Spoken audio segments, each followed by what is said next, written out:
ఫస్టా అప్పుడే వినపడింది మీకు ఈ సైడ్ నుంచి వచ్చింది ఆడ కావచ్చు చూడండి sorry hello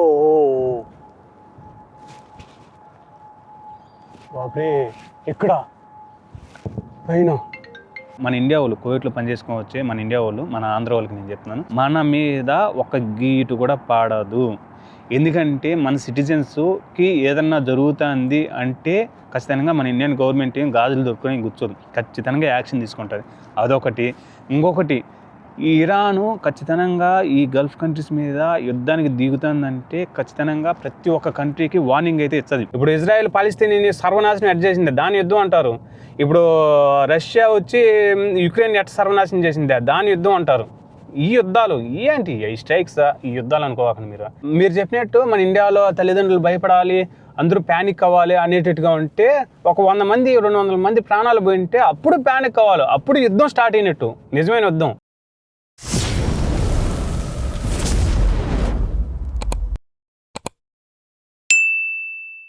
high this is NS vlogs అందరూ ఎలా ఉన్నారు బాగున్నారా మా అమ్మ ఈరోజు పొద్దున్నే ఫోన్ చేసి ఓన్ ఏడ్చేస్తుంది రీజన్ ఏంటంటే ఆ కోవిడ్లో ఏమవుతుందో ఏమో మీరు ఇంటికి వచ్చేసేయండి అనేసి అంటుంది ఏమైంది మా ఏం కాలేదు అంతా బాగానే ఉండవు అనేసి అని చెప్పినా కానీ అస్సలకి ఒప్పుకోవడంలే ఇంతకీ యాడ్ చూసినామమ్మా ఏంది న్యూస్ ఎక్కడ చూసినామంటే నేను టీవీలో చూస్తాను అన్నాను పలానా న్యూస్ ఛానల్ పలానా యూట్యూబ్ వాళ్ళు అందరూ చెప్తా అనేసి చెప్పిందనమాట ఇంతకీ ఆ న్యూస్ ఛానల్ అనేసి నేను కూడా చెక్ చేసిన అసలుకి ఈడ జరిగేది ఒకటి మన ఇండియా న్యూస్ ఛానల్లో చెప్పేది ఒకటి అసలుకి ఈడ ఒక స్కూల్ తప్పించి కువైట్లో ఒక స్కూల్ తప్పించి మూసేసింది ఆఫీసులు అన్నీ ప్రతి ఒక్కటి తెరుచున్నాయి ఎవరి పాటుకోళ్ళు పనులు చేసుకుంటున్నారు నేను పొద్దునే లేచిన నేను డ్రైవర్ని సచ్చినట్టు బండ్లు కడిగిన రెస్ట్ తీసుకున్నా కాబట్టి ఈరోజు ఏం పనులు లేవందంటే మాకు స్కూల్స్ లేవు కాబట్టి కోవిడ్ గవర్నమెంట్ మీరు బయట ఎక్కడికి పోవద్దు ఇంట్లోనే ఉండండి అనేసి మాకు రూల్ ఒకటి పాస్ చేసింది కాబట్టి మేము ఇంట్లోనే ఉన్నాము యాడికి పోవడం లేదనమాట ఇంక నేను కావాలంటే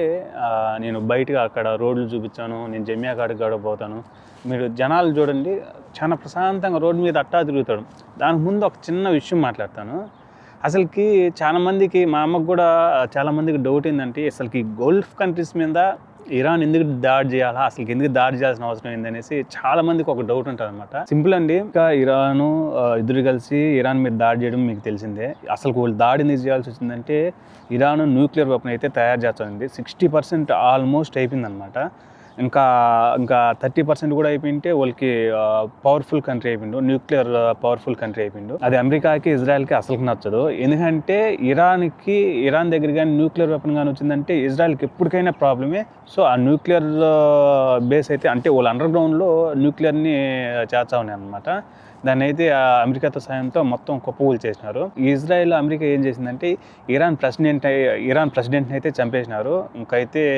చెలరైపోయింది అనమాట వార్ మీరు స్టార్ట్ చేసినారు ఎన్ని నేను ఎత్తనేసి ఇరాన్ అయితే గట్టిగా వార్నింగ్ ఇచ్చింది ఆయన చనిపోయిన రోజు నుంచి ప్రతి ఒక్క గల్ఫ్ కంట్రీలో ఇంకా బాంబుల మోత మీకు చెప్పాల్సిన అవసరం లేదు ప్రతి ఒక్కరు టీవీలో చూస్తూ ఉంటారు బాంబుల మోత అంటే బాంబుల మోతలు కాదు ఇక్కడ వీళ్ళ మీద ఎందుకు దాడి చేస్తున్నారంటే ఇక్కడ అమెరికన్ బేసెస్ ఉన్నాయి మన వాళ్ళకి బాగా అర్థమయ్యేటట్టు చెప్తాను అమెరికన్ బేస్ ఏంటంటే మన ఇప్పుడు ఎయిర్పోర్ట్ ఎట్లా ఉంటుంది ఫ్లైట్లు ఎట్లా అవుతాయి అట్లా అమెరికన్ బేస్ ఒకటి ఉంటుంది ఒక ఎయిర్పోర్ట్ మాదిరిగా ఆ ఎయిర్పోర్ట్లో యుద్ధ విమానాలు వాళ్ళకి సంబంధించిన రాకెట్స్ ఇంకొచ్చి వాళ్ళకి సంబంధించిన ఈ మొత్తం బాంబ్స్ ఇంకా గన్స్ సెక్యూరిటీ అంతా అవి ఉంటాయన్నమాట ఇక్కడ కువైట్లో 3 బేస్లు ఉన్నాయి ఒకటి వచ్చి జహ్రా సైడ్ ఉంది ఇంకొకటి వచ్చి అహ్మదీ సైడ్ ఉంది ఇంకొకటి వచ్చి బయాన్ సైడ్ ఉన్నది అంటే మా ఏరియాకి కొంచెం అటువైపు బయాన్ సైడ్ ఉంది అనమాట ఈ 3 బేస్లు అయితే ఉన్నాయి ఇరానోడు ఇక్కడ సిటిజన్స్ మీద ఇక్కడ కువైట్లో పనిచేసే వాళ్ళ మీద ఎక్కడే కానీ వేయలా రాకెట్లు లాంచర్స్ అయితే ఈడేలా ఎక్కువ వేసింది ఏంటంటే కువైట్ ఎయిర్ బేస్ మీద అయితే స్ట్రైక్ చేసినాడు అండ్ అమెరికన్ బేస్ మీద కూడా స్ట్రైక్ అయితే చేసినాడు కాకపోతే అవి ఏమవుతున్నాయంటే అమెరికా వాళ్ళది ఎయిర్ డిఫెన్స్ సిస్టమ్ ఉంటుంది కదా ఇరాన్ వాళ్ళు ఎప్పుడు స్ట్రైక్ చేస్తున్నాడు ఆ టైంలో ఇక్కడ అమెరికన్ బేస్లో ఉండే ఎయిర్ డిఫెన్స్ సిస్టమ్ రాకెట్స్ వదులుతారు పైకి అంటే ఇరాన్ వదిలిపెట్టిన రాకెట్ మీదకి ఇక్కడ కువైట్లో ఉండే అమెరికన్ బేస్లో నుంచి రాకెట్ పోయి దాని ఇరాన్ రాకెట్ని కొడతా అనమాట అది కొట్టినప్పుడు ఏమవుతుందంటే అవి పగిలిపోయి దాని పార్టికల్స్ ఏముంటాయంటే అట్లా రోడ్డు మీద అయితే పడిపోతాయి ఎక్కడ పడితే అక్కడ పడిపోతున్నాయి వాడు కావాల్సిగా ఇళ్ళ మీద కానీ అంటే సిటిజన్స్ మీద కానీ రెసిడెన్సీస్ మీద కానీ అయితే వేయడం లేదు ఇరాన్ ఎంత తెలివైన పని చేసిందంటే బేసెస్ని లేవగొడతాడు. బేసెస్ని లేవగొట్టింది కూడా కాక ఈ గల్ఫ్ కంట్రీస్లో మొత్తం ఎయిర్పోర్ట్ని కూడా మొత్తం ధ్వంసం చేసినాడు, బ్లాక్ చేసినాడు. అంటే కువైట్లో ఉండే ఎవరైనా కానీ, ఇప్పుడు ఇండియన్స్ కావచ్చు, పాకిస్తాన్ వాళ్ళు కావచ్చు, బంగ్లాదేశ్ కావచ్చు, శ్రీలంక కావచ్చు, ఈజిప్టియన్స్ కావచ్చు, అమెరికన్స్ కావచ్చు, ప్రతి ఒక్కరూ ఇక్కడికి వచ్చి పని చేసుకునే వాళ్ళందరూ ఇక్కడ ఇరకపోయినారు. ఇప్పుడు ఇరాన్ వాడు చేసే స్ట్రైక్స్ వల్ల సమ్ టైమ్స్ ఎవరికైనా కానీ, మా ఇండియన్స్ ఎందుకు మన మీద వేసుకున్నాం, ఇండియన్స్కి ఏదైనా ప్రాబ్లం వచ్చింది అనుకోండి, ఇండియన్ గవర్నమెంట్ నుంచి ఇరాన్ గవర్నమెంట్కి వార్నింగ్ మెసేజ్ వెళ్తుంది, మా సిటిజన్స్ ఉన్నారు అక్కడ పనిచేసుకోవడానికి, నువ్వు వేసే మిసైల్స్ వల్ల వాళ్ళకి ప్రాబ్లమ్స్గా ఉండదు అనేసి. నాట్ ఓన్లీ ఇండియన్స్, శ్రీలంక కావచ్చు, బంగ్లాదేశ్ కావచ్చు, పాకిస్తాన్, ఎవరికైనా కానీ ప్రాబ్లమే కదా. అందుకనేసి వాడు ఎయిర్పోర్ట్ బ్లాక్ చేసినాడు. ఇంకా ఇదంతా ఇరాన్ వాడు ఓన్లీ ఎయిర్పోర్ట్స్ని ఎందుకు బ్లాక్ చేస్తానంటే వాడు గుప్పిట్లోకి తెచ్చుకోవడానికి. ఇప్పుడు చూడండి, ఇప్పుడు అన్ని ఎయిర్పోర్ట్లు అన్నీ బ్లాక్ చేసినాడు, అందరూ ఎక్కడోళ్ళు అక్కడ చెక్కకపోయినారు, బయటికి పోలేని పరిస్థితి. ఇప్పుడు ఇక్కడ ఉండే ప్రతి ఒక్క Kuwait, Dubai, Saudi Arabia, Khattar, Oman, Bahrain, ఎన్ని దేశాలందరూ రాజులందరూ ఇప్పుడు ఆడిపోయినారు, అమెరికాకి అయితే వెళ్ళుంటారు ప్రెసిడెంట్ని కలచడానికి. ఎందుకంటే ఇప్పుడు మీరు చేసే స్ట్రైక్స్ వల్ల మా సిటిజన్స్కి, మా కంట్రీస్కి ప్రాబ్లంగా ఉండదు. ఈ వార్ నాపవాడిని భంగపడడానికి అయితే పోయిండారు. వాడు ఆల్రెడీ ట్రంప్ అయితే చెప్పుంటాడు ఈ వార్ అయితే ఆగదనేసి. నువ్వు స్టార్ట్ చేసినావు కదా, నేను ఎండింగ్ ఇచ్చా అనేసి ఇరాన్ వాడు కూడా అస్సలు ఆగడం లేదు. ఇంకపోతే 2-3 రోజుల్లో వస్తే రావచ్చు, పెద్ద ఫైటే రావచ్చు, పెద్ద యుద్ధమే జరగవచ్చు, చెప్పలేము. కానీ మన ఇండియా వాళ్ళు కువైట్లో పనిచేసుకోవచ్చు, మన ఇండియా వాళ్ళు, మన ఆంధ్ర వాళ్ళకి నేను చెప్తున్నాను, మన మీద ఒక గీటు కూడా పాడదు. ఎందుకంటే మన సిటిజన్స్కి ఏదన్నా జరుగుతుంది అంటే ఖచ్చితంగా మన ఇండియన్ గవర్నమెంట్ ఏం గాజులు దొరుకుని కూర్చోదు, ఖచ్చితంగా యాక్షన్ తీసుకుంటుంది. అదొకటి. ఇంకొకటి, ఈ ఇరాను ఖచ్చితంగా ఈ గల్ఫ్ కంట్రీస్ మీద యుద్ధానికి దిగుతుందంటే ఖచ్చితంగా ప్రతి ఒక్క కంట్రీకి వార్నింగ్ అయితే ఇస్తుంది. యుద్ధం అనేది ఆకాశంలోంచి రాకెట్ కింద పడి మనుషులు చచ్చిపోతే అది యుద్ధంతో సమానం. ఇది స్ట్రైక్ మాత్రమే. స్ట్రైక్ అంటే ఎయిర్ బేసెస్ని కొడుతున్నారు, అమెరికన్ ఎయిర్ బేస్ని కొట్టినారు అండ్ కువైట్ ఎయిర్ బేసెస్ని మాత్రమే కొట్టినారు, ప్రజల మీదకైతే వదలలేదు. అది బై మిస్టేక్ పైన రాకెట్లు బ్లాస్ట్ అవడం వల్ల ఆ పార్టికల్స్ అంటే వాటి మొక్కలు బయట రోడ్ల మీద పడడం వల్ల కొంతమందికి అయితే గాయాలు అవుతున్నాయి అంతే. కువైట్ అఫీషియల్ ప్రకారం ఒక్కరే చనిపోయింది ఈ యుద్ధం. ఇప్పుడు జరిగిన ఎయిర్ స్ట్రైక్లో మొత్తం ఒక్కరు మాత్రమే చనిపోయినారు, ఒక 30 మంది ఏమో గాయపడినారు అంతే. ఒకవేళ యుద్ధం జరుగుతుంది అని అనుకునేట్టుగా అంటే ఈ మాదిరిగా చూడండి, కార్లు తిరగవు. ఈ మాదిరిగా చూడండి, వీళ్ళు ఎంత స్వేచ్ఛగా తిరుగుతున్నారు. ఒకవేళ అంత మాత్రం యుద్ధం జరిగేట్టుగా ఉంటే ఇన్ని కార్లు ఎందుకు తిరుగుతాయి? ఆడ రోడ్లు బ్లాక్ అయిపోతాయి. ఎవరి పనులు పోతున్నారు, హ్యాపీగా పోతున్నారు. చూడండి ఏ పక్క చూడండి, బ్రహ్మాండంగా ఎవరి పనుల్లో బిజీగా ఉండరు. టెన్షన్ తీసుకోకండి మీరు తల్లిదండ్రులు. మీరు భయపడి పిల్లల్ని భయపెట్టినా అనుకోండి, వీళ్ళు మనశ్శాంతిగా పని కూడా చేసుకోలేరు. మీ ఆ ఏదో ఛానల్ని వదిలిపెట్టేసింది, ఆ న్యూస్ ఛానల్, యూట్యూబ్ ఛానల్ వదిలిపెట్టేసింది. వాళ్ళు ఒకటి జరుగుతుంది ఇక్కడ, కానీ ఆడొకటి చెప్తారు.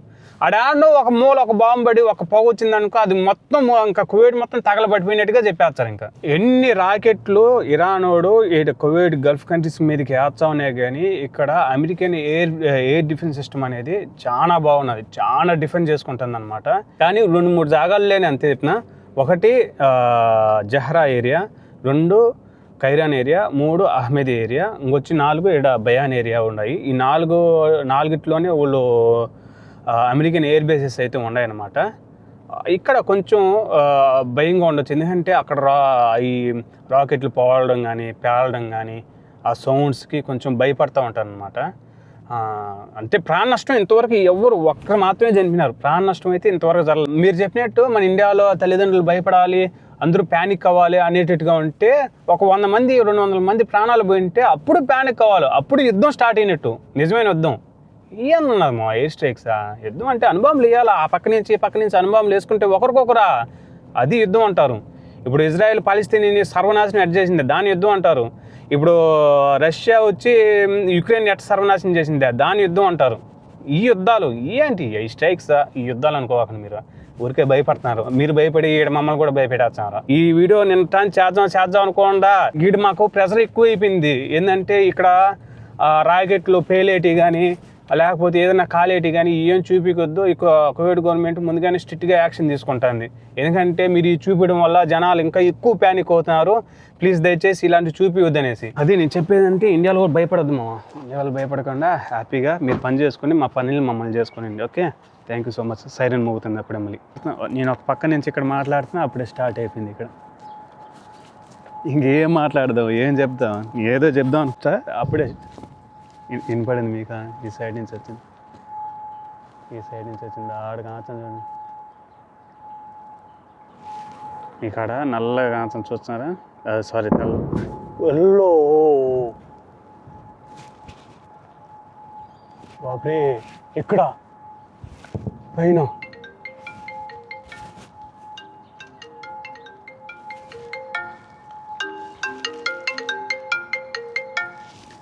ఆ మూల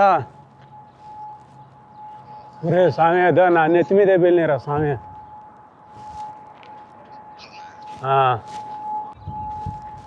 మా నెత్తి మీదే నేనే వెళ్తాయి, పైనే వెళ్తాయి, మా నెత్తి మీదే వెళ్తాయి. బాయ్ రా బాయ్.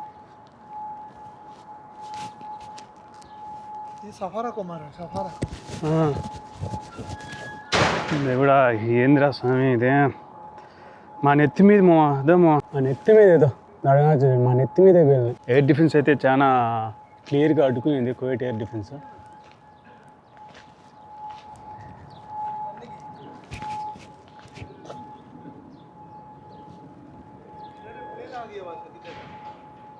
उधर यार, उधर गए।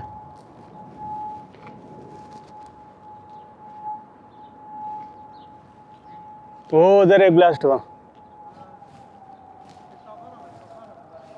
हाँ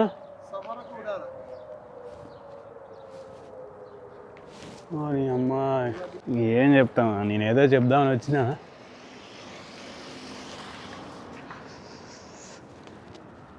మా ఇంటి పైనే, ఇది మా ఇల్లు, మా ఇంటి పైనే పోయింది. पूरा ऐसा हिल गया धना करके। ओ अंदर जितने भी दरवाजा है, जितना भी खिड़की है ना, पूरा कर कर कर कर कर कर कर कर। क्या साउंड आया? क्या नहीं छोड़ने वाला क्या ఎయిర్పోర్ట్ కవి కోల్తే మాలూమ్ నే.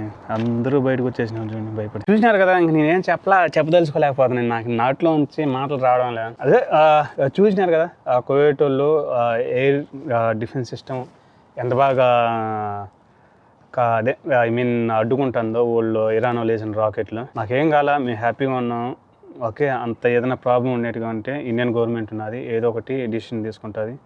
అండ్ మాకు ఇండియన్ ఎంబసీ నుంచి కూడా మాకు నెంబర్లు ఇచ్చిండారు, మేము వాటికి ఫోన్ చేసుకుంటాం ఏదైనా మాకు ప్రాబ్లం ఉంటే. ఇది పెడితేనే మంచిది కూడా, ఎందుకంటే కువైట్ ఎయిర్ డిఫెన్స్ సిస్టమ్ ఎంత బాగా పనిచేస్తుందని చూపించడం కూడా మంచిది అనిపించింది. అందుకనేసి ఈ వీడియో కూడా పెడతాను నేను, ఆ క్లిప్ పైన తగిలింది కూడా. So don't worry, we're happy అంతే. Thank you so much, bye.